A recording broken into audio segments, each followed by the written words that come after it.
সংবাদ সবাইকে স্বাগত জানাচ্ছি। আমি ফিরোজ তোহা। শুরুতেই সংবাদ শিরোনাম।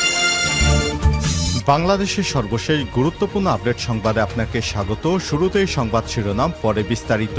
শুরুতেই জানিয়ে দিব, নির্বাচন কখন হবে সেটা দেশবাসীকে ঠিক করতে হবে বললেন অন্তর্বর্তীকালীন সরকারের প্রধান উপদেষ্টা ডক্টর মোহাম্মদ ইউনূস।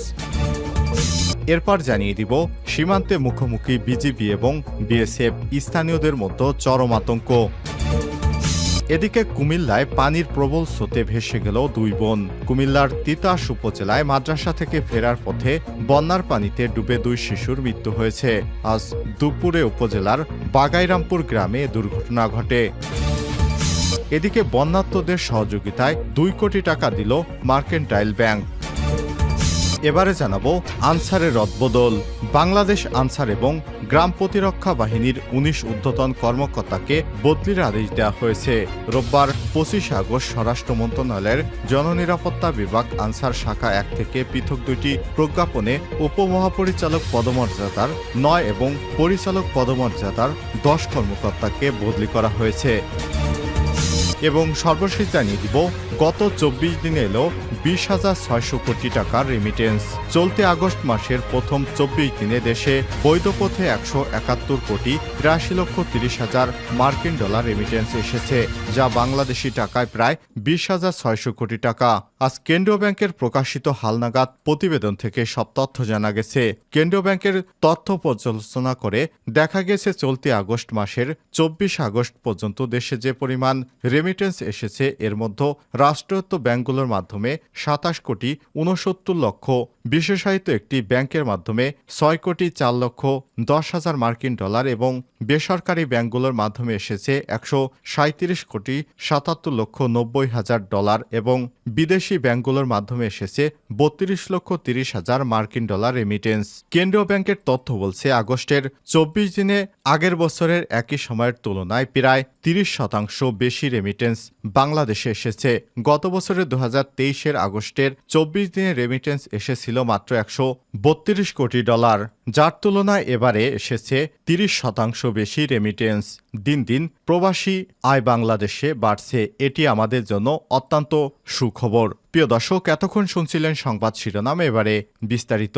তবে তার আগে বন্ধুরা, অনুরোধ থাকবে সংবাদটিতে একটি লাইক দিন। এই চ্যানেলে আপনি নতুন হয়ে থাকলে আমাদের সংবাদটি দেখতে দেখতে চ্যানেলটি সাবস্ক্রাইব করে রাখুন।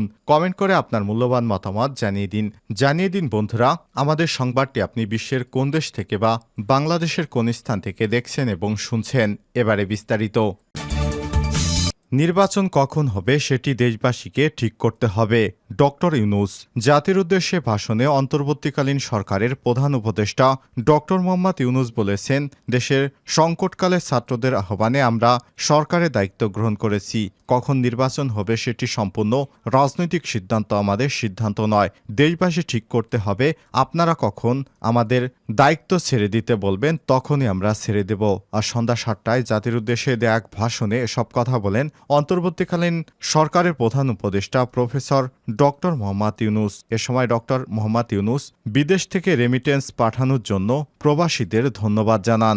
ডক্টর মোহাম্মদ ইউনূস জানান, বাংলাদেশে যে বন্যা পরিস্থিতি সৃষ্টি হয়েছে, আমরা সবাই একসাথে কাজ করব। এজন্য সবাইকে ধৈর্য ধরে যার যা দাবি দেওয়া আছে সেগুলো পরে করার জন্য অনুরোধ করেছেন। তিনি বলেছেন, যে সব সদস্যরা এই সংকটকালীন সময়ে বিভিন্ন জায়গায় আন্দোলন সংগ্রাম করছেন, তারা যেন আপাতত তাদের দাবিগুলো লিখিত আকারে প্রকাশ করে।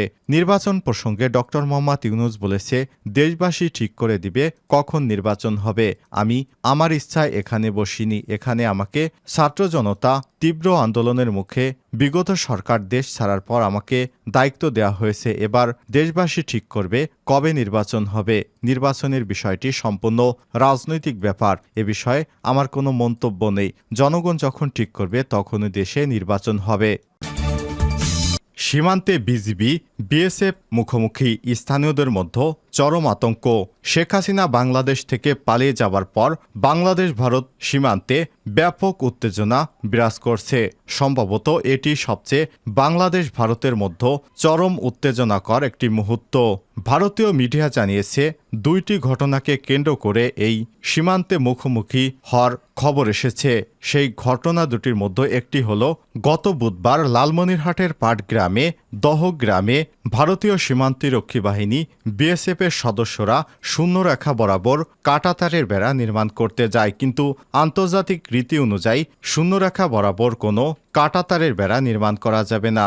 ন্যূনতম ৩০ মিটার অভ্যন্তরীণে এই বেড়া নির্মাণ করতে পারবে সেই বাহিনী, কিন্তু ভারতীয় সীমান্তরক্ষী বাহিনী সমস্ত নিয়মনীতি তোয়াক্কা না করে তারা শূন্যরেখা বরাবরই কাঁটাতারের বেড়া নির্মাণ করতে যায়। এ সময় বিজিবির সদস্যরা বাধা দেয়, কিন্তু বিজিবির সদস্যদের বাধা উপেক্ষা করে তারপর তারা সেই বেড়া নির্মাণ করতে যায়। এই ঘটনায় বিজিবির পক্ষ থেকে কড়া সতর্কতা জারি করা হয় বিএসএফকে। তীব্র চাপের মুখে ভারতীয় বাহিনী সেই কাঁটাতারের বেড়া বন্ধ রাখতে বাধ্য হয় এবং তারা সেখানে বিএসএফের বিভিন্ন সদস্যরা অনেক ভারী ভারী অস্ত্র মোতায়েন করে রাখে।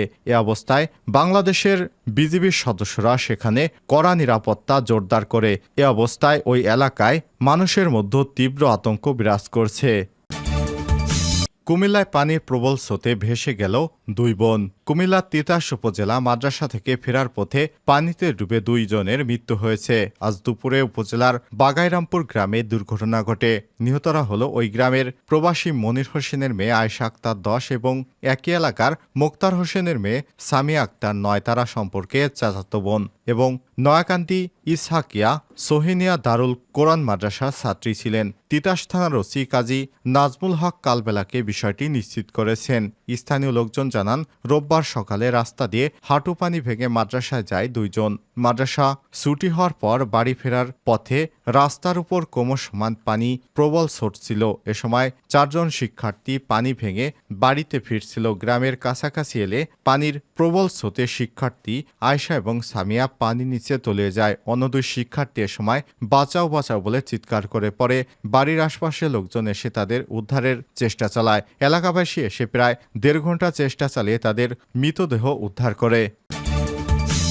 বন্যার্তদের 2 কোটি টাকা দিল mercantile bank. Mercantile bank PLC বন্যায় ক্ষতিগ্রস্তদের মাঝে ত্রাণ এবং পুনর্বাসনের জন্য 2 কোটি টাকা প্রদান করেছে। মার্কেন্টাইল ব্যাংকের কর্মকর্তাদের একদিনের বেতনের সমপরিমাণ অর্থের চেক প্রধান উপদেষ্টার ত্রাণ এবং কল্যাণ তহবিলে জমা দেওয়া হয়েছে। ব্যাংকের ব্যবস্থাপনা পরিচালক মোহাম্মদ কামরুল ইসলাম চৌধুরী এই অতিরিক্ত ব্যবস্থাপনা পরিচালক মতিউল হাসানের কাছ থেকে সোনালী ব্যাংকের উপব্যবস্থাপনা পরিচালক সুভাষ চন্দ্র দাস প্রধান উপদেষ্টার কার্যালয়ের পক্ষে উক্ত চেক গ্রহণ করেন। আনসারের রদবদল। বাংলাদেশ আনসার এবং গ্রাম প্রতিরক্ষা বাহিনীর 19 ঊর্ধ্বতন কর্মকর্তাকে বদলির আদেশ দেওয়া হয়েছে। রোববার 25 আগস্ট স্বরাষ্ট্র মন্ত্রণালয়ের জননিরাপত্তা বিভাগ আনসার শাখা 1 থেকে পৃথক 2টি প্রজ্ঞাপনে উপমহাপরিচালক পদমর্যাদার 9 এবং পরিচালক পদমর্যাদার 10 কর্মকর্তাকে বদলি করা হয়েছে।